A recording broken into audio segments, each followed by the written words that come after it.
Do you know what's happening at the center of active galaxy 3C75? Then here it is. The two bright sources at the center of this composite X-ray, blue, radio, pink, image are co-orbiting supermassive black holes powering the giant radio source 3C75. Surrounded by multi-million degree X-ray emitting gas, and blasting out jets of relativistic particles, the supermassive black holes are separated by 25,000 light-years. At the cores of two merging galaxies in the Abell 400 galaxy cluster, they are some 300 million light-years away. Astronomers conclude that these two supermassive black holes are bound together by gravity, in a binary system, in part because the jet's consistent swept-back appearance is most likely due to their common motion, as they speed through the hot cluster gas at about 1,200 kilometers per second.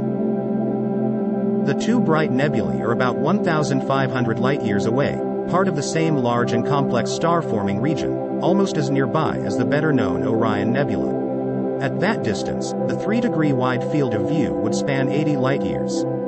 This careful cosmic portrait uses narrow-band images combined to highlight the bright ionization fronts and the characteristic glow from atomic hydrogen, sulfur, and oxygen gas. These nebulae can be seen with binoculars from a dark location. Look northeast of bright star Deneb in the constellation Cygnus the Swan.